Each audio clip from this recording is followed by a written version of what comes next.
Hey, Virginia Lacrosse Network. This is Wyatt Melzer. I am the director of the Virginia Lacrosse Network and the host of the Virginia Lacrosse Network podcast.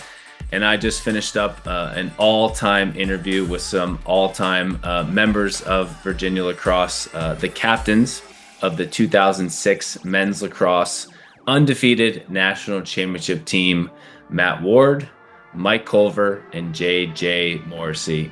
They were my childhood heroes. They're the reason why I went to Virginia Lacrosse. They're the reason why many of you fell in love with Virginia Lacrosse, and the legacy that those guys built and continue to build for the Virginia Lacrosse is just unparalleled. So we just had an hour-long conversation, wide-ranging conversation, talking about Virginia Lacrosse, their ups and downs during their Virginia Lacrosse careers, some words of wisdom for you young student athletes out there that are looking to maximize your time as a student athlete.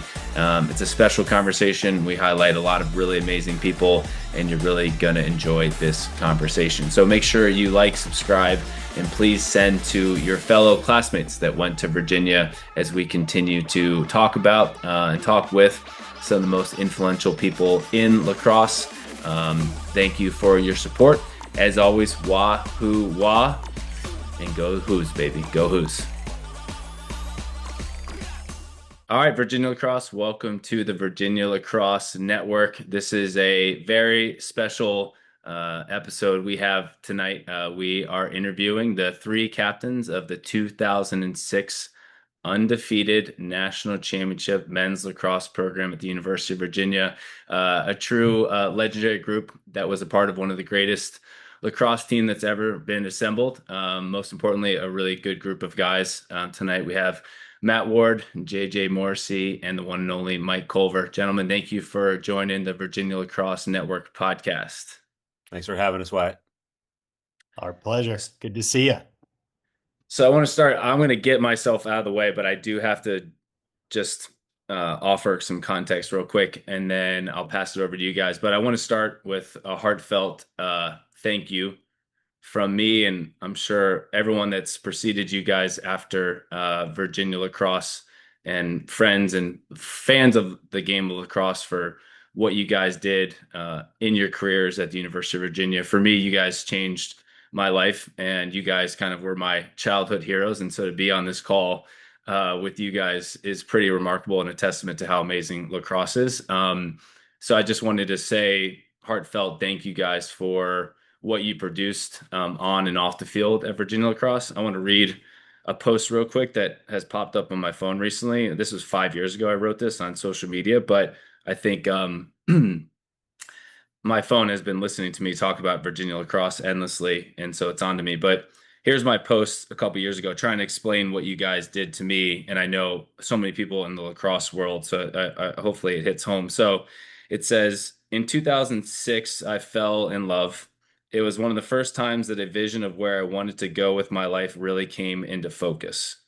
That love, that vision, that life goal was to play lacrosse at the University of Virginia after watching them win the 2006 national championship. I immediately went home, put UVA pictures next to my bed, transferred high schools, and built my life around that dream. 5 years later, 9 years ago today, I was standing on the field with 40 of my best friends in 2011, having lived my dream as a national champion. Have a goal, put it somewhere you can see every day, build your life around that goal, and do whatever it takes. And so I was a little kid in Davie, Florida. I was 15 years old when you guys won the national championship. And that was one of the first times I looked at something and said, that's what I want to be a part of. And I think that's what that team to me represents, as a new expectation about what it means to be a student athlete, what it means to be a part of a team. And I know you guys kind of, I feel like, just reset a standard of excellence as a lacrosse program. So that's my longest I'm going to talk, I promise, all podcast, but I do want to say thank you. You guys changed my life. You made my dream come true as a kid from Davie, and now I get to talk to you guys on this podcast. So thank you for what you've done and continue to do for the game of lacrosse and for Virginia Lacrosse. Hey man, that's really powerful. I appreciate hearing that. It's just to think about, like, we were just a bunch of guys playing a game, and we loved it. We just loved to compete. To know that we had an impact like that is really special. So thank you for sharing. It is. Appreciate that greatly, Wyatt. And thank you for all you're doing with VLN. It's a really, really special effort, and you are doing an incredible amount of work that just really demonstrates how much all that passion that oozes through and from that post. It's really cool. We appreciate it, and yeah, appreciate you having us old heads on to talk UVA lacrosse.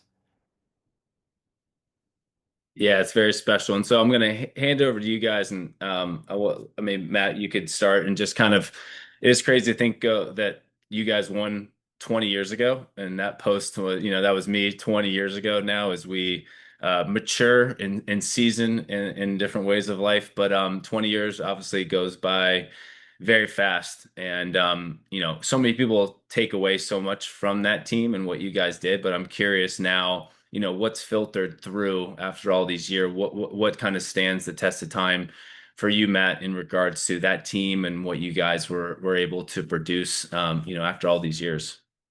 Yeah, I mean, I think I look back on that team and the end result kind of played out perfectly, but it was all the experiences we had prior to that that I kind of remember most fondly.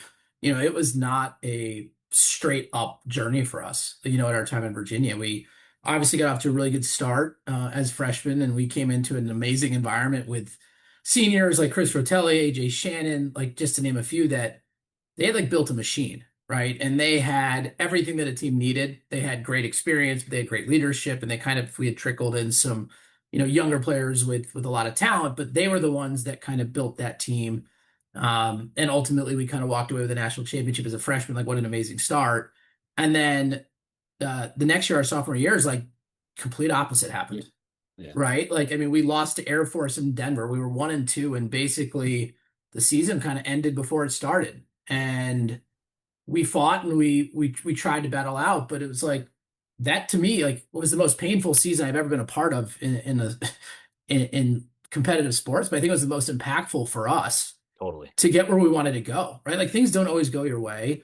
And like, what a lesson that is for us, 20 years later in life with work, family, and if you learn from your losses, like, you're only going to get better. And I certainly, it wasn't the season we wanted, but we wouldn't have been who we were in 2006 as a team, as leaders, knowing that, we're only going to be as good as kind of the last man on the team. And we never had anyone that got in the way of that. And I think that started from us kind of learning what it took to lead. And it was a kind of culmination of the journey that we had, and some good early on and then some struggles. But, we ended up in 2006, in my opinion, like, no question, the best experience of my life. To end out on top, like, for it to play out and pay off like that, like, was more than I could ever expected. Yeah. What was that goal? What was the score against Duke junior year or sophomore year? Sophomore year, we actually won. It was junior year. Yeah. So what was the Duke score? A bunch of guys were out for that game. 17 to, oh, sophomore year, a bunch of guys were out, but junior year we lost 7. Junior year we got thrubbed. Yeah. But I think, like, Wara, what you're saying is exactly right. Like, the experiences we had sophomore year was super hard, and then junior year to lose the way we did in the semifinals against Johns Hopkins, and like, I actually show that last second goal. I coached girls varsity hockey at the school I work at. Millbrook School, home of Steve Giannone, actually was shout out. an alumnus here. Shout out, Juice. All right. Taking over the San Francisco real estate market. Yeah, he's on the leaderboards out here. Goals in a career, but legend. So like, I showed that film to the girls last week because I was like, look, like, we do film and it's embarrassing, but I showed them that last second goal. Like, that was my guy that scored, by the way. That was my guy. Yeah, you don't need to remind us, JJ. I know I don't, Well, Mike. I do. Mike, you made sure right after that you made sure that I knew it was my guy. But so that way we lost, like, personally, the way we lost, and then the way we lost as a team, sophomore year to junior year, like, I knew driving home from Lincoln Financial, right? That's where it was junior year. Mm-hmm. I knew driving home that we were going to be okay. And then I knew senior year, the first practice of the year, when those new freshmen came in, our team came back. The way that first practice went, I said, we're winning this. Like, there's no chance we're not winning this. We were in practice. There's no team we played against senior year that even could match our intensity against each other in practice. It wasn't even close. Like that one close game against Princeton was a fluke. Shout out to Alex Hewitt, who had 30 saves. He was unbelievable that game. Unbelievable. But we were hell bent. Like we knew what it took. All those experiences, from winning it to not making it all to losing in that heartbreaking fashion. It was like, you're not. Let me ask this though, right? Like when you look back in that Hopkins loss, right? Like to have it ripped away like at the last second, you think you'd be like devastated by it. I look back on that game so fondly. Oh, it was the best game. And because I think if you change how you look at things, you kind of change what you see, right? And it was like, well, in the moment, like I can't believe that happened, but it directly led to what happened next. Yeah. And like, so I somehow like associate that game with what 2006 became. And like, I have no problem talking about it. I can watch it now. I don't get pits in my stomach. Like, it's a very fond memory. It's a pretty cool to kind of look back on it like that. I enjoy watching and have watched that 05 game. I mean, 10 times more than the 06 game. Yeah, I agree. I totally agree. Absolutely. When the weather turns and it gets so like it gets dark. Well, first of all, it was a great game, and kudos to Hopkins and, you can stop there. You're good. Cut it. Yeah, right. And they had this really good player, Paul Rabel. I don't know if you guys know him. I didn't know he was a lacrosse player for Johns Hopkins. And but I mean, hey, unbelievable team. They went on to win it. I think we could have very easily gone on to win it ourselves that year, but you're right. The manner in which we lost, I was furious at the time and sad and all the feels, but the biggest emotion I think I took away from that, and I feel like we all did, was just this understanding that we can play with anybody. Absolutely. And also this motivation that I think just cranked up in every single one of us. Yeah. And I think this team, and we matured, right? We'd gone through this really brutal year in 2004, and after a really charmed freshman year, and I think we thought it was just going to be given to us. Totally. We were so cocky. And from, myself to, the first years coming in, right? I remember like looking at the Inside Lacrosse rankings for 04 came out and they didn't have us number 1. And I was like, this is ridiculous. And I'm like, I didn't like take a step back. Like we graduated so many players. Yeah. And like, we just had this mindset. It's going to happen again, and it's like, how far from the truth is that? I know. And all of a sudden though, like we're all motivated in the same direction. And I remember 2006, going into that year, all I wanted to do and think about was lacrosse. It was like, I've got one more year to do this. I want to win it. And I was kind of, healthily obsessed with it. I think we kind of all were. I mean, I think about Dixon, talk about evolutions of a player. And I mean, Kyle, just what a phenom, right? And such a talented athlete and lacrosse player. And he was one of the hardest working guys on the team that year. I mean, he was out every single day before practice ripping shots. And I talk about him all the time with young players now, particularly like his growth. I also think, what a just gut punch 04 was overall. And it got dark. I think it was a challenging season, just psychologically as much as anything. And then 05, to end the way it did, I have a few props for tonight, but this is one thing I look back on so fondly. Oh my God. I have that right behind me. So I think we had a lot of fun. Yeah. And we appreciated it. And like, just even being on text messages with you guys right now, it's like, I feel like I'm 22 years old again. It's incredible. We had so much fun. It was such a treat. What a blessing. I think that carried us through as much as anything too, how much we appreciated it. Yeah. I think a lot of a lot of credit goes to Dom for and Mark, obviously, and Hannon, but for the recruiting, like not just the coaching. He's like you talk about his coaching and what he did for us as men, Yeah. all day long, right? But what he did to put these pieces together, like how he saw this come together, what he knew we needed, it was absolutely brilliant in terms of getting the chemistry right. And what Mike's talking about in terms of like insight into the team, we never talked about this. We No. never talked about like we're going to do this. Let's go do this. We never talked about it. We all just saw it in each other. And the one thing I'll say, the three of us walked in the fall. Dom, he doesn't like this story, but Dom used to say there's a drinking rule. Like, let's create a drink. I remember this forever. Every team before us had created a drinking rule during season. And we walked in and we said, Dom, we don't need one. And he was like, I don't like that. I don't know if I agree with that. And we were like, Dom, I'm telling you, we don't need a rule. Like, we don't need a rule. We're not going to do this. Like, we got it. And he was like, all right, then there's no rule. And there was no rule that year. And we, because of who we had, most teams need it. 99 out of 100 teams need it. We were the team that didn't, and we knew it, and we could tell. And I think what made us so special is like, we didn't rah. We didn't like we just looked in each other's eyes and we committed for each other, and for ourselves as athletes. And we just had all the chemistry right from Dom and his recruiting. So, so many things fell into place. JJ, I just got to point out, we're way too slow to bring up the Dominator in this conversation. And it was one of the big things that jumped out to me 20 years later, now having the chance to talk with him about lacrosse and pick his brain about coaching, and just the fact, and I think we did appreciate and understand to a certain extent at the time. I remember being just incredibly nervous around him because I was like, Dom Starsia is my coach. Like, how do I even, like, holy cow. And there it is.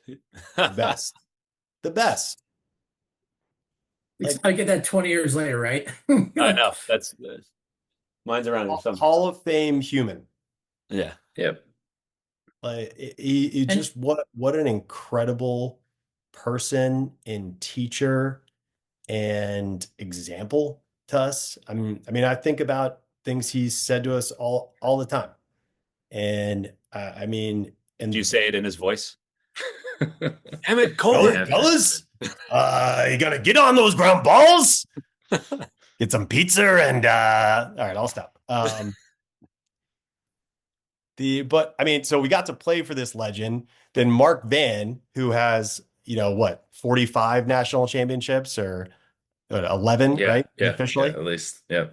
And then this cadre of phenomenal additional coaches: Hannon Wright, Connor Gill, Jack Black Mamba DeVilliers, Dave Curry. I mean, we had a bunch of really exceptional people, all the support staff, and the support staff were incredibly tight and together. And then you add the fact that, you talk about like going to play with legends, or talking to them and looking up to them. I felt the same way. Why? Going to play with Brett Hughes after watching him, D up Mikey Powell in the Final Four the year before. And, just looking back at our team and, Ward, I'll embarrass you a bit, but, bragging about being a co-captain with Matt Ward, who won the Heisman of lacrosse. And, oh, by the way, there was 3 other finalists on that attack line alone. Yeah. And that's not even scratching the surface of the talent that we played with. And wow, just what a treat. Well, let me ask you guys, maybe specifically now, when you look back as captains of historically pound for pound, one of the greatest, I think, college sports teams, let alone college lacrosse teams, like as captains, what are you guys most proud of now, 20 years later? What and as specific as you can be, looking back as captains of that team, what makes you most proud of what you guys were able to accomplish? I think you go back to what kind of JJ said. It never felt like anything needed to be done other than just like an expectation from everyone holding everybody accountable. And if you weren't holding up your end of the bargain, like, you were going to hear about it in the right way. And like there was just no blurring the edges to quote, Tucker Radeball, but like that team lived it. And if you approach life the way that that team approached every day, like you're gonna have the same results. And it didn't happen overnight. It happened through a bunch of experiences, some good, some bad, that ultimately got you there. And that's the coolest part about this thing. It's like winning the lacrosse game was amazing, but it's, allowing me to have the family that I do, like all of this, the friends, the network, like very few people get to say that they were part of something like that. And the three of us being the captain, like, have been part of that. Like to say we had some impact, that was where we got there. Like that's pretty cool. Like if you were to put like your resume, like what would be like the number one accomplishment? Like that's by far it. Like that we built something that was self-sustaining, that didn't need, someone. People weren't loud. They just executed and did what they needed to do. And it was because everyone was holding everybody accountable. Felt like like you ever enter flow state in a game, like you're just so present and like stuff just happens. Like it felt like the whole team was in flow the whole year. Like we just knew what we were doing, and we didn't like seniors get out first. Seniors took the balls out. Seniors brought the balls in. Seniors were just like setting the example. No one talked about it. It wasn't a like intention. We were just in a flow state of like, this is what we're going to do. And it was just known. And it was just this energy that captured the team. I've never been on a team. That was the one team that I've been on where like it's felt so natural to do what we were doing. Everyone did their job. Nobody tried to go outside of their job. Pasque didn't try to play defense, right? I didn't try to play offense. I had a few goals, but like everybody knew what we were there to do and what we were supposed to do. My job was to get the ball from one end to the Tewaaraton winner at the other. Mike's job was to stop their best attackman. And we all just did and stayed present in that job in our lane. And Dom's oversight of everything made it all click together, like the game plan. That's true. And I don't think the goal, and this is maybe I'm kind of speaking out of place, but like I don't think the goal was to win it all. I remember Matt Pasque after I think the Georgetown game in the quarterfinals was like, I don't care about that. He's like, I just want to keep playing with these guys. Yeah. Like it was more about that team being family, and like that was the most important piece. Yeah, it's nice that it paid off as like the way that it did. But getting that extra week of practice to play with one another was by far the most important thing for us, right? And like what team takes that type of perspective into, a season when you could put all the pressure in the world on you to win, but it wasn't about that. Yeah. It was about us doing something together that honestly I don't think anyone has done since, right? Like, and that's pretty cool. It's the first time I shaved my head was that weekend. Really? The first time I bicked it was that weekend. Not sophomore year where I shaved my head and solidarity with everybody else, and then I didn't. No one else did it. Oarsman just bailed, and I was like, okay, right. So now I have a completely bald head, and my dad was so pissed. Because, you look like Uncle Fester. Well, but he also like everyone's gonna think you're a freshman getting like your head shaved, and I'm like okay, like there's. I remember that. Happen. I absolutely remember that. Used to, yeah. Anyway, that's good times. I was going to say, pull out the shaved look, JJ. You're looking good. It's been this way, yeah. It's steady. I was going to say too. I mean, just thinking about the team and idolizing you guys for so many years, like you clearly know now who the captains are and you guys. But you look, and I was the freshman. Your guys' first years were my seniors, so Tim's was still around, Gladding, Pomper, Rubes was the assistant coach my first year. So those guys became my seniors, my fourth year, my captains. But it would be tough to pick just from a surface level standpoint, like who, and I say this as an ultimate compliment to you guys and also the team, is like who were the captains, because everyone was leading. It feels like everyone did their job at a high level. Everyone was leading. There was no, from my standpoint, it's like there's so many leaders on that team and so many people that became leaders of the program. And so I think that's probably one of the coolest things to think about is like, it's tough to pick who, who gets the ball, let alone who's the leader. If you look at our shirts that we wore through the NCAA tournament, right? Like on the back of it said harder, and that was Ben Rubier. It was a sophomore at the time. Right. And so like that, I think that's the genius of Dominus coaching. Like he just said, I don't know. I think he, like, whether it was just natural ability on his end or he spent a ton of time doing it, he would layer these teams in with people that he knew were going to become future leaders, but were humble enough early on to like learn their position and where they are, and but like speak up when right. And so like to your point, I think everybody on that team from first on the score sheet to maybe the last person on the bench, like everyone had their role and was as important to that team for it to function the way that it did.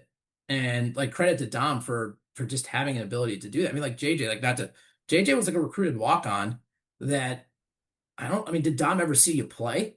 Like maybe he saw you play Like hockey. football or hockey, right? Then we played Right, football. like Yeah, football team. and Send him a football. and the next thing you know, like the first practice, like, well, this kid's obviously gonna make an impact as like he just took those swings and knew how to do it. And you know, I wish more teams did that now, right? Like, you know, like go out there and build unique teams because then you get unique results. And I think Dom for our '06 team really, you know, played that off perfectly. Stop. You got to recruit multi-sport athletes. I think that's the other thing, honestly, like why you want to talk about a lesson or whatever to carry forward. Like we were all 2 and 3 sport athletes in our senior class, every one of us. I think most of us were 3 sport athletes. So we were varied and in good condition, and we weren't just all about lacrosse all the time. Like our athleticism was wide ranging. And then, you know, in the fall, Wyatt, I don't know if you remember playing football and soccer and all these competitive games. Like our team would take football. So we crushed everybody since we were freshmen. Forever. We didn't lose. Since we were freshmen, we never lost. We would beat the seniors in football. We would, Brett Hughes and his crew, we beat them. By the time we were seniors, we were like just stomping on everybody. Shout out to Matt Poske, the best quarterback of all time. He was so good. Culver was, I don't know what you were doing something out there. I don't know if you're catching balls or not, but no. Hands like feet, man. I know, that wasn't no catching. No catching. I'm good at running into things, JJ. A little O-line, D-line. Well, that was the thing. The game in the trenches got real. It got physical. It got real nasty in there. Yeah, I was out there. I would thrive. I will say that, saying we were all in shape, I can just see Tucker Radeball like turning over in his grave, like thinking about my endomorph body. But yeah.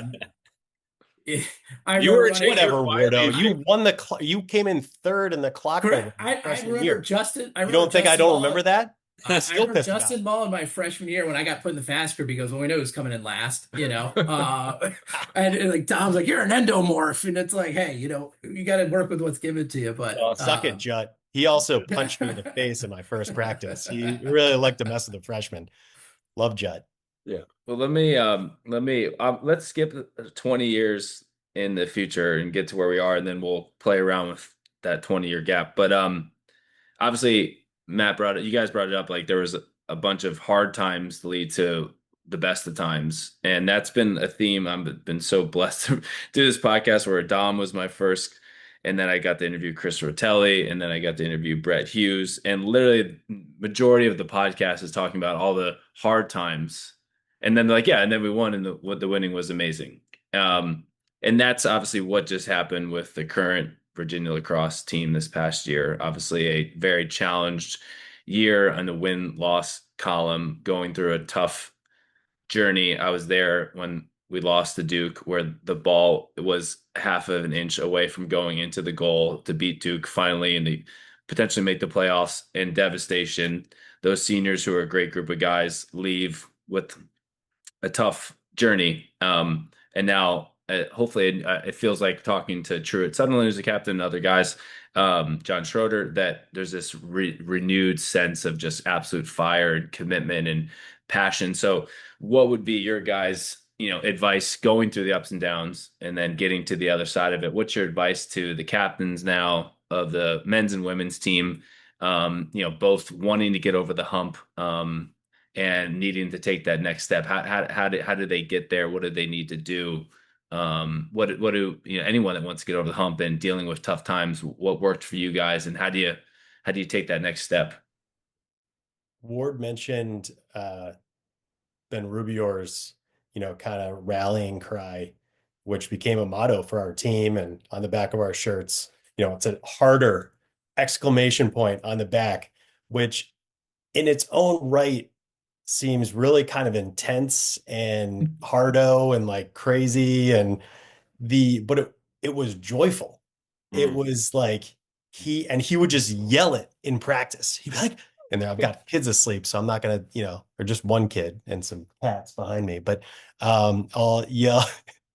He was like, harder, harder, whenever we were getting into a drill, whenever it was getting really competitive. And it was this like joy, absolute joy and extreme competitiveness that he found, and that I think we all found in just getting better and like raising the level every single day amongst ourselves. And I think that joy in the process of improvement, um, that is something that stuck out to me just in talking with you guys here now, and thinking back on this team overall. Uh, I think we really captured that and found that, and the success just ultimately became inevitable. Yeah, I think it's a joy, and I think love and care for each other. Like, there's you gotta love each other and take care of each other throughout the process, and don't be so focused on some end goal. Like Matt was saying, like we didn't walk into the season saying we're gonna win, our goal is to win a national championship.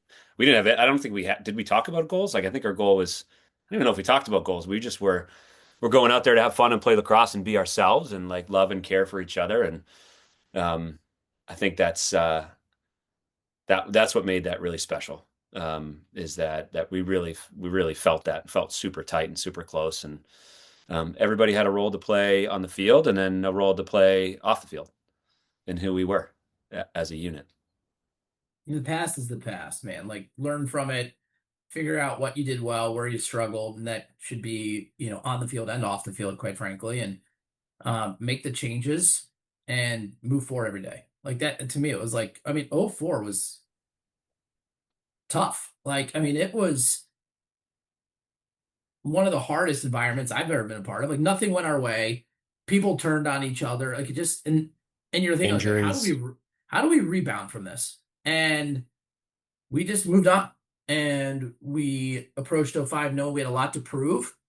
A lot of people were trying to emerge and, fix what had happened the year prior, and like it got us going. So like that's all in front of them. This team has all the talent in the world. They've got coaching staff that's won national championships, great play. Like it's all there. But like, what are you going to focus on? Right. And it's about being a team, and it's not about anything else. And like that to me comes from accountability, and your expectation of the person next to you should be higher than what it is for yourself. Right. And you hold them to that standard, and you can't fail. Yeah, we weren't, you know, we weren't uh we weren't shut in all season, right? Or all fall. Like we went out, we had fun. We were in Yep. college.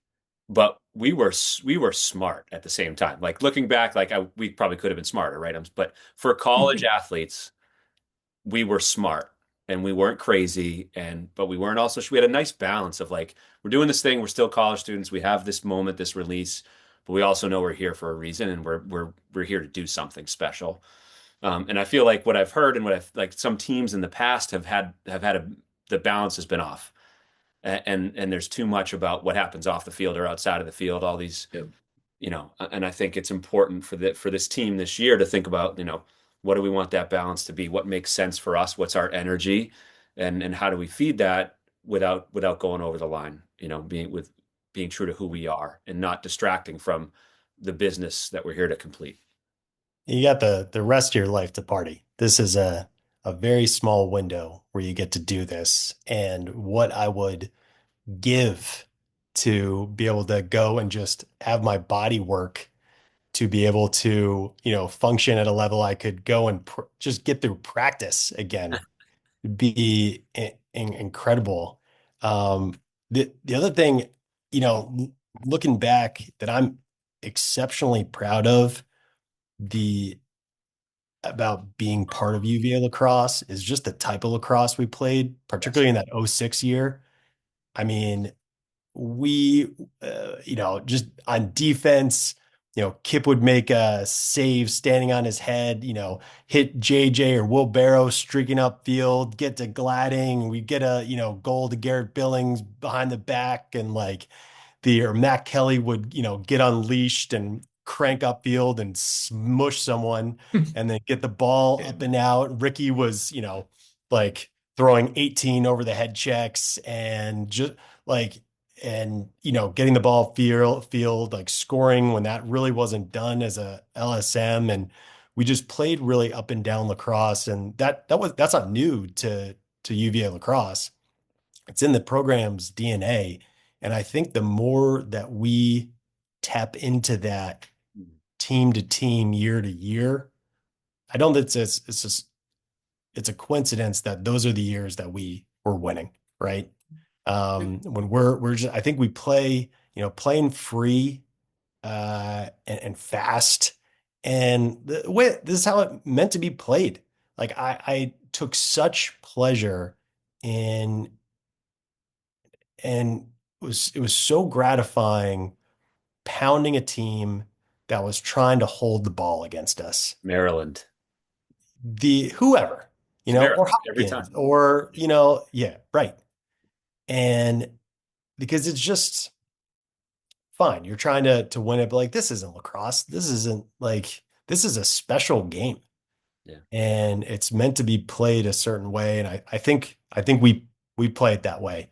And I'm sure as hell proud that that 06 team, we let it fly. I mean, think about that team, right? Like, no one ever got caught up in the press clippings, right? Like, and I think that started from like even some of the recruiting stuff. Matt Kelly, Don saw him play maybe once, and he was all-state running back in Illinois. Do you remember his line about him?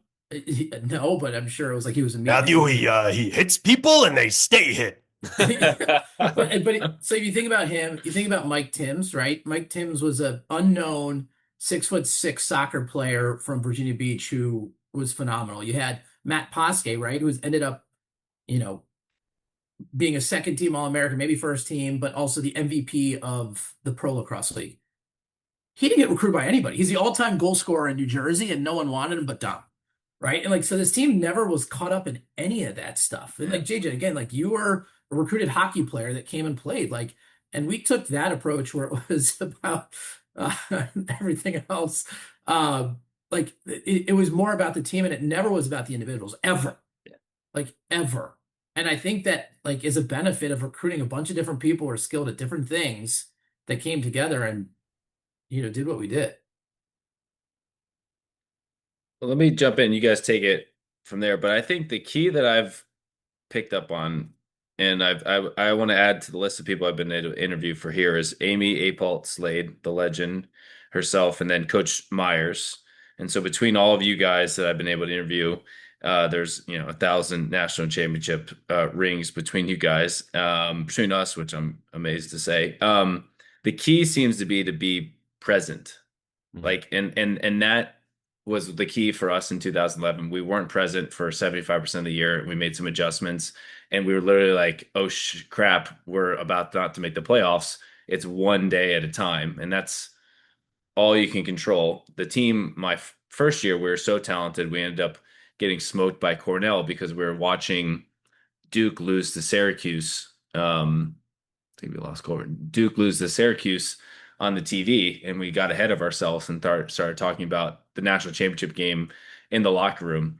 And Rodo, Hughes, you guys are all talking about being present, not worrying about the future, not worrying about the goals. It's, hey, what can we do today? And that's Dom in a nutshell, is like, what can you do for me today? What's today? Let's not worry about yesterday. Let's not worry about tomorrow, right here, right now. And so if there's any strings you guys can pull on that, of the idea of like, you guys, if any team was going to talk about goals and expectations, it was you guys, but you guys literally just wanted to play lacrosse with your best friends and go beat the crap out of each other for one more day at a time. So what's the lesson there, especially in the world we live in where there's so much social media, there's expectations, there's a lot of expectations on the program this year.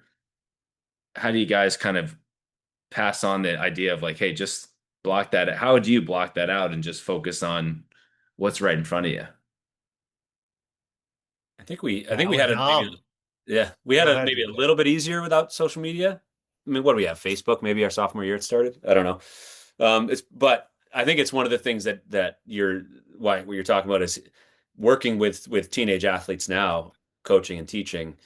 It's frustrating because they are so mired in it. They're so deep in the social media and the expectations and being able to post this or post that. And like, they don't understand, like they got committed to this college and then, that's all they care about is that commitment post. They don't care about the work.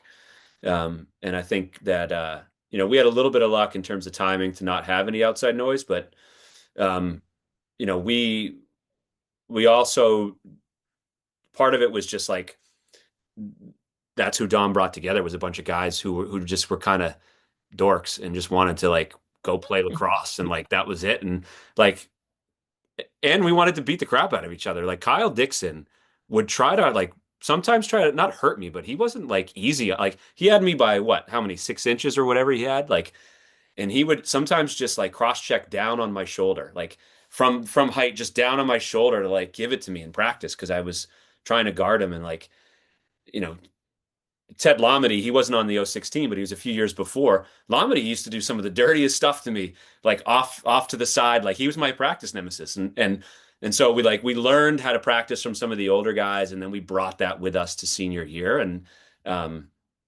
we just had so much fun playing hard against each other, even if it meant like it was physical and it was tough. That's what we wanted. We were hungry for that every single day. And like, that's what we look forward to. Well, I mean, 04 when we struggled, practice wasn't fun, Yeah, right? Like it wasn't. And so like, what do you think the end result's going to be? Right? Like everything snowballed in the wrong direction pretty quickly. And, Don would always say like, you're going to remember the practices, not the games. Right. And like, and it's easy to say, well, you look back and like how true it is, but man, it's true. Like it really is. And, you learn to celebrate the work rather than the wins. And like, when you do that, like the work's fun, Yeah. and that's where you spend your time as a team. It's like all that stuff that happens during the week, kick each other's ass, but like know that it's done with love and that it's meant to make you better. Well, let me ask you guys and jump in and interrupt me, but let's talk about the team and the talent real quick because it's absurd. But the more you peel back the layers, it's a total cast of characters in the best way possible, coming from all walks of life, literally and figuratively, in all recruiting ranges. Um, and I want to hear you guys talk about when was the best lacrosse being played that year, do you feel like for you guys, and how amazing was it to practice with this group of guys? But you're looking at your starting team, right? You got Kip, Matt Kelly, Mike Culver, defenseman of the year. You got Ricky Smith, who's a legend. You've got Thompson facing off. You got Tim's on the wing, who's my idol. You got Dixon, Barrow, JJ. You got Steve Genone. You've got Danny Gladding. You've got Ben Ruber, and then you followed up with Matt Ward, the Torton Trophy winner that year. And then you got Billings coming in for your fourth attackman. It's just insane the amount of talent. Wait, I mean, take it even further, right? Take it even further. We would run two face-off lines, right? So Drew Thompson would take the first face-off and Mike Timms on the wing. And then our second unit was Charlie Glazer, who, by the way, has maybe the all-time or second highest win percentage ever at the University of Virginia. And you bring Chris Orsman on the wing. Like, does? The pieces, I didn't know that. The pieces fit perfectly. Take even for that, Doug Brody. Yes. Walked onto the team. And this kid would have two broken hands every year because you would have Kyle Dixon shooting on him uncontested from 10 yards. It's crazy. It's crazy. On Monday. And he never complained, never did. And and again, like I still remember like Doug, different cat, right? Was like a photography major, like broadcast, like did our whole season. Ended up just being pictures of Mike Timms, but it was the entire team went to his senior project, like his art gallery. Yeah. Like, I mean, the team fit so perfectly together, all the parts complemented. And again, that's like going back to the pieces, like Doug's one of my good friends now. And if I met Doug at a party, like previous, I don't think we'd have nothing in common, right? Like fashion major, art major. And now it's like somehow it came together and it showed itself on the field. Like, I mean, we not only were we like athletically paired together perfectly, but like the right pieces emotionally and socially came together. And you talk about Charlie and Brody, I mean, Oarsman, another captain. Um, I mean, such leaders in their own right, and have continued to be within, the UVA lacrosse program. Um, the I lost my track there. I had a Here, let me JJ. jump You off. go. Let me jump Yeah. off. Like the one thing that I love to think about, like 2006 undefeated, all this talent, we're so deep. If people knew us, like if people like from the outside actually knew us as like individuals or as a group, like what we were like on the inside, they would be like, "How is this team winning anything?" Like we're all good kids, and but we were so weird. Like we So were weird. so weird. Like Doug Brody's a weird dude. Mike, you're freaking weird, dude. Like Mike's a weird dude. What are you Oarsman was talking about? weird. Yeah. We were talking No. before Mike jumped on, but like maybe Wardo and I are like the two most normal kids in our recruiting class, and like, but we had That's some when you know really you're in trouble. we had some really strange cats, and some, I don't know. I think that was part of the charm. That was part of the Yeah. joy and the fun. Is like it was new. It was something new every time, like some new conversation every time in the locker room. That was like, if you step back from it, like, what are we talking? Like, how did this come up? And you got Dom Stars, the ringleader of Yeah. all the loony bin, the Oh circus. my God. Oh, Is the ultimate. there any we'll talk, Dom. Is there any specific time that season? I was hyping myself earlier and I watched your guys' third quarter of the national championship game when you guys went on. I think it's like a 6-1 run and it's just complete domination. You got Ward scoring a few, you got Culver knocking a few people out. You've got Posque putting up, I think he got us 5 or 6 in that quarter. It was just like you're like that was a quarter that changed my life when it was like, Matt Dixon on the run, sticking a few high. Was that the culmination of it all, or was there another stretch during the season when you guys felt like that's the best lacrosse we played? Like you're one of the best teams ever. Was there a stretch where you're like, that's the best lacrosse we ever played, or was that third quarter kind of it, or what rings to mind in terms of like the talent being maximized on that team? I mean, I remember in the quarterfinals we played Georgetown, and I think we won 20-8. Yeah. And like after the game, like it was like I think it was Matt Posca. They're like, can you play better than this? And it's like, yes, and we will. And took it to Syracuse in the semifinals, and then look, the credit to UMass, like that game was pretty close. Yeah. At no point did anyone waver in that we weren't going to win that game by a significant like margin, right? Like it was like, okay, they're close for now, but like it's going to happen. It's inevitable, and they're going to sit back and they're not going to be able to do anything about it. And like Jack Reed, I think the long pole slashes Drew on the elbow, engaged on the face off. Yeah, it was crazy. And I was like, you're done. Like, and we literally scored 7 goals in a matter of seconds, and it was over. Like the team just needed one thing to go our way, and you were toast. And so again, I think that's kind of, if you look at the trajectory of the team, like, of course we played our best game at the end. Like it wasn't gonna be a question. We got better literally every week. And I don't know. It's pretty cool to be a part of when you look back on it. And again, just like thinking that Georgetown game, I was like, that was domination. And then to like hear Pasquet just be like, yeah, we're just getting going, and it's like, okay. And that's what happened. We had a couple game stretch against Maryland, North Carolina in the ACC regular season, 15-5 against Maryland. That's the game harder came into play because we were stomping them, and he was like, we're going harder. Like we're not done. And then we took UNC 21-13, like the next week. And that was way that was closer than it was. That felt closer. Yeah. Yeah. It's like, and then the most nervous I ever was for any game in my college career was Georgetown, because they cut the film making Georgetown look so good. Van made Georgetown look so good. And I was like, oh man, like this is a lot of pressure. I'm so nervous.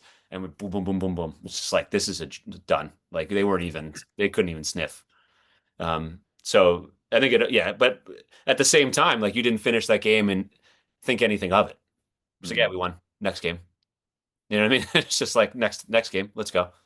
And there was just this onslaught of talent and just kept on coming and coming and coming. And so you knew the dam would break eventually. And this is the point I wanted to make before. We were talking about all the talent on the team. How about the fifth attackman that year, one Eric Pittard, who transfers the next year to Cornell because he's not getting time, able to crack the lineup. And was he attackman of the year the next year? I'm not sure. I mean, first team All-American. First team All-American? First All-American the next year. Cornell, Okay. Final Four. I mean, had a phenomenal year. He didn't Laxey Pitt? Laxey Pitt didn't step on the field for us. And also, like, another guy who just couldn't have been more bought into it, and he really wanted to play and saw the path at Cornell. I totally get the decision he made, but just that level of talent that Dom and Coach Van put together. And I think looking back at that era of lacrosse, the partnership that those two had was and is so incredibly special. I mean, I think both are innovators in very different ways. They really divvied up responsibility as kind of executives within this like little company that was Virginia Lacrosse. And Dom was this innovator on the recruiting side. And I think it's notable, like I think we were one of the first waves of lacrosse players to start committing very early. And Dom really pushed us. Some of us were. Yeah, right. Some of us committed in November as after I got into UVA. Yeah, so late in November, right? Best for last, JJ. That's right. Yeah, there we go. Well said. And then Van on the other side of things. I mean, watching film now, it's so easy on Huddle, right, to break down these clips. And even then, though, it's a huge amount of work. This is 20 years ago, and the Van is, I mean, the level of film work he did and had prepared for us and the scouting reports. I look back at those and just the countless hours that man put into that effort. And you can't ask for a better education in the sport of lacrosse. And like, can't really you got to celebrate that partnership and what those two brought and how much they brought out in the best of each other and just like really excelled in these very different roles as, two exceptionally credentialed coaches. Well, and think about that for our class too, right? So when I committed, Colbeck was the assistant coach. And Colbeck did kind of all the recruiting, and the guy's a legend. And you've talked to people who Colbeck was their number two, like they love him and revere him. And like he was out, and it's like, okay, like who's next? And thankful Dom picked Coach Van. And I couldn't imagine probably being so different than Coach Colbeck. Yet, like, I don't know, like I gravitated towards both of them, and he ended up being, I think, the perfect guy for the job for our team.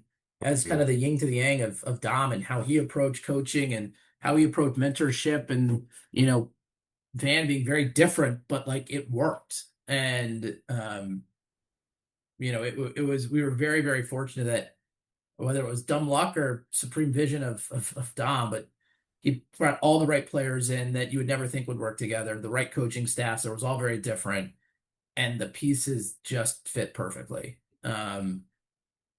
And you feel fortunate to be a part of it.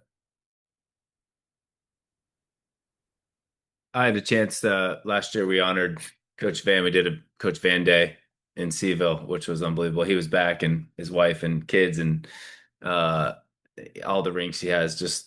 And Dom was there with Chrissy, and the girls came, and they were standing next to each other catching up, and it was just like straight out of some unbelievable movie like The Sandlot or something, where these guys, after everything they've done together and the lives they changed and the accolades they've accumulated, like they're standing there and they were having a beer at the tailgate. And I looked, I said, I can't believe that is Dom Starja and Mark Van Arsdale. Like still to this day for me, I see Dom and I'm like, holy shit, it's Dom Stars. I'm like, oh my God, that guy is unbelievable. And Van and I had Hannon for a year and then he ended up leaving. But let's touch on those guys a little bit more and then would love to talk about Mike, what April looks like coming up in Charlottesville, getting the boys back together and maybe some parting words on the team and their upcoming season. But what else comes to mind, JJ, when you think about Dom and as you've spent, your career coaching and mentoring youth, like what comes to mind when you think about Dom and Van and Hannon and what they kind of planted in you that you've passed on for to the younger crew now? Yeah, I mean, I spent most of my time with Dom on the defensive end. And so I just think of like how lucky I am that Dom helped raise me. You know what I mean? Like those 4 years were like 40 years worth of knowledge on how to grow up and how to be a man and how to take accountability and how to lead, and how to treat each other. You know, Dom was all his lessons are about how we treat each other and how we be good to each other in this world. And like that's all he really cared about. And he would always say, I remember like the wins and losses are fickle. It's the people you meet along the way that will matter. Like it's, at the end of the day, that's how he saw this whole thing. And the wins came because that's the way he saw it. And if you truly like listened to Dom, if you opened your heart and your ears to Dom, like there's so much wisdom that poured out of him all the time. And he has stayed close to my family, and he and my mom have a wonderful relationship. And he's been pretty present in communication with her, especially, and as she's gone through some troubling health issues. And he and I have stayed in touch, as I'm sure you guys have stayed in touch with him. And the mentorship and the raising hasn't stopped. Like I feel like one of his sons, in a lot of ways. And I think that he feels that way about us too. And what he's given me for the rest of my life, for 4 years, for the next 40 is I can never put into words or give him back, because he lives his lessons live in me every single day, especially with what I do as a teacher and coach myself. Part of it is like I try to be as much like Dom as I can. Tao of Dom. Yeah. I said it before when you were asking about being present. He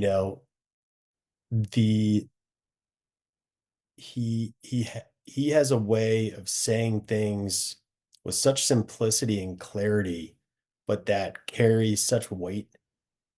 I think Brett Hughes has started a company after the saying, but Dom would always be like, "Make it a great day, baby." And you think about that, what that means, right? It's like not the perfect day, it's a great day. You're gonna have a great day, and you're just focused on that day and being present in it.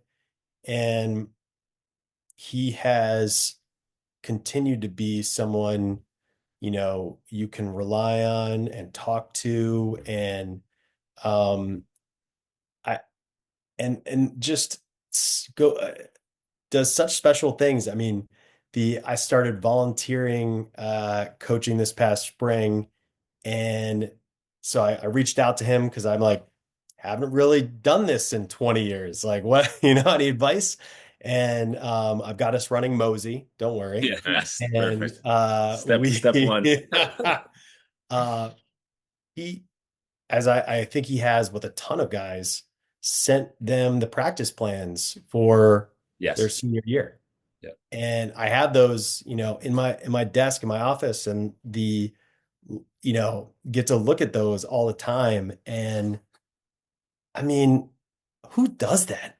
Like, No. Who has that organized and then just, mails them over in a package of like 2 days after me mentioning it, it shows up at my house. And that's Dom to me in a nutshell. I mean, just what a legendary human. Yeah, I mean, like take it even a step further, right? Like, think about Coach Van. God, I mean, Elise and Owen were like part of the team. I remember on the Owen had his own locker. Oh, on the way back for the national championship, I sat next to Owen. Yeah. Like I did. Like, Awesome. it's pretty cool. And again, like, I mean, you talk about Dom and his strengths, we all know that, but like to have Coach Van, who really was the X's and O's guy, right? Or like maybe I'm like I truly think if we were like, all right, like what is the scheme that's needed to beat someone? Like Van was that guy, right? And like he did that as well as anyone and empowered the players to make the right plays, but put the system in place that they could excel, right? And like he was that X's and O's guys, and you knew it, you trusted it. Like there was never a doubt around like strategy when it came to Coach Van. And then you take it to all the assistants we had, Connor Gill, Hannon Wright, Dave Curry, like they were the closest to you in like age, right? So they were kind of like your like you'd almost turn to them first, be like, all right, like what am I not seeing that maybe you're seeing and you need to like tell me that like I need to change X, Y, and Z, right? Like they were the person you go to really when you had like the most immediate problem or like, look, there's days like coaches, I don't think what he's saying is true. It's like, no, it is true, and it's like they did a great job being that kind of voice of like reason to some players when you kind of feel like, hey, I think I'm doing it right. I don't get what they're saying. It's like, no, like trust the system and like you need all those pieces to come together for a coaching staff to be, what it was to build the team that we had, but to build the program that was Virginia Lacrosse, which is, you know, where else would you rather play? Like I don't even think it's a question. And people end up at different schools wishes they could come to Virginia. And like that all started with that coaching staff and always getting the right people in place. And it's carried forward to the success that they've had today. And obviously each coach is going to put their spin on. Coach Tiffany's done an amazing job building a program there that, has won a number of national championships and always has the top talent in the country. So um, it was cool. It was fun to be part of that. Mike, speaking of you using Mosey, I was coaching against Ryan Curtis a couple years ago. 2 minutes into the game, we're both yelling, Carvel! Carvel! Equaled each other out. It just exploded. Well, Matt, that's a perfect segue to talk about this coming spring and supporting the team and getting the boys back on ground. So, Mike, would love to pass the mic to you and talk about 20th reunion happening, Charlottesville, April 17, 18. It's going to be a special weekend. Do you want to relay what's cooking and what's going on and what you guys want to get out of that weekend? Yeah, I so thrilled to have everybody back to celebrate this team, and what a special opportunity to have this group all together, as many of us as we can 20 years later.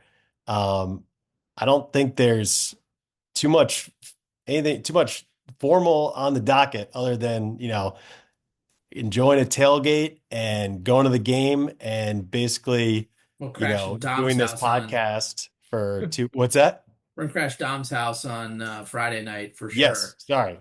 The Dominator's house Friday. We'll all bring some food, little potluck style. Obviously, there'll be a lot of sausages. That's perfect. Yeah, and Saturday we'll go watch the game and talk about how awesome we were. I mean, and look, I think hopefully what comes across in this podcast is how special this team was because of every single person that was part of it. Yeah. God, if we could replicate that, like get every single person there. Oh man! Again, as we were a weird group of people, and like we've all done our own things, and careers have taken us different ways. But like you only get so many opportunities to come back and celebrate something as big as this and as impactful as it obviously was for all of us. So just a plea from us to everyone on the team, like if you could make it back, man, we'd love to have everyone there and bring family and friends, and it'll be a great weekend. Mike, this is Dom's fault, right? Because didn't you say when you and I first spoke that you talked to him and you're like, hey, we'll do it in 25 at the 25 anniversary, and Dom's like, I'm not gonna wait that long. We're doing it in the 20th, or what was that? What did Dom say about making it happen? I don't want to throw Dominator under the bus, man. But yeah, no, he was eager to do it. I think we all were. And the 2003, the reunion happened a couple of years ago. Fortunately, I wasn't able to be down there for that. Wardo, JJ, did you I didn't make rather be able No, to? no. Yeah, I think all of us were kind of in like the heat dad of, mode. yeah, right. And so, yeah, but he's opened his home up, and what a treat it's been getting in touch with people. I'm still looking for Matt Deal's contact information. Trying to Anybody get him to else? respond to me. Katie Serenelli, we got to have you there. Doc Mystery, Yeah. Jade, like the whole crew.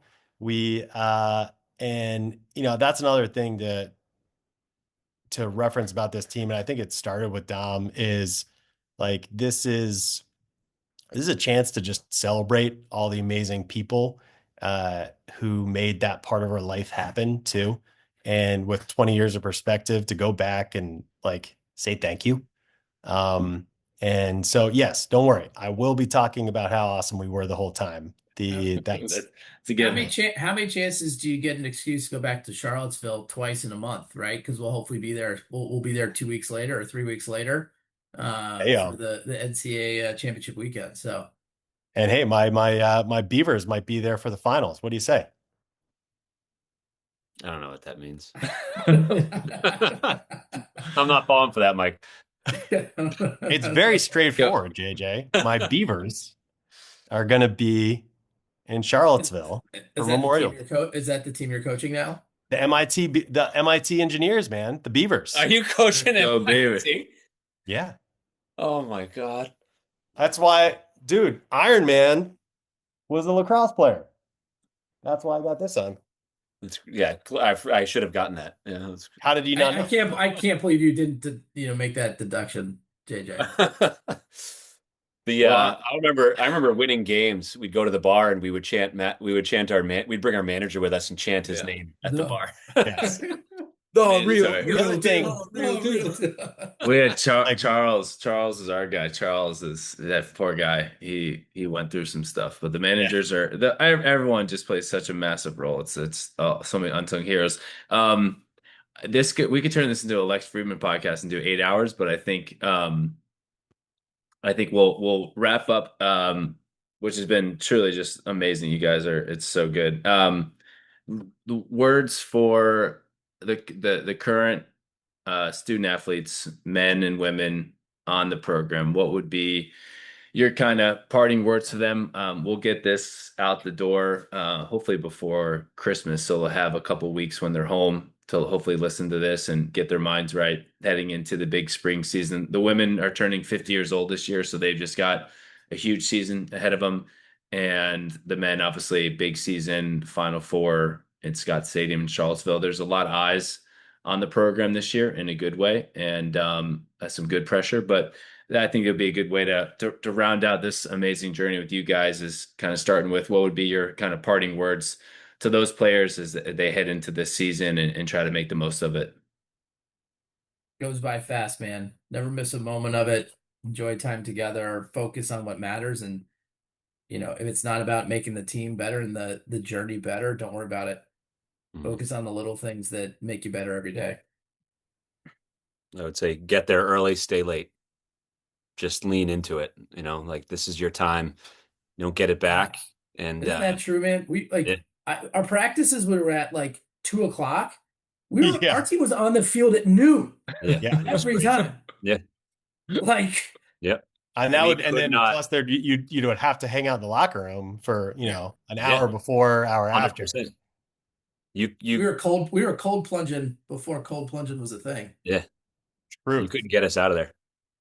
Yep. Get there early, stay there late. Enjoy the process. Just enjoy practice every single day. And all that pressure is a privilege. Mm-hmm. Well, as a wise man once told us, it's worth it and a lot to be grateful for. So we'll wrap on that note. So I'll say, JJ, and Matt, and Mike, thank you for everything you've done for me, for Virginia Lacrosse, and we're super grateful to be rocking and rolling this spring, get you guys back on grounds and talk about how amazing you guys literally and figuratively were. So I appreciate you guys very much, and go Hoos. Go Hoos, baby. Thanks, Wyatt. Appreciate you, Wyatt. Thanks, guys. Good Love to you see guys. Love Virginia Lacrosse.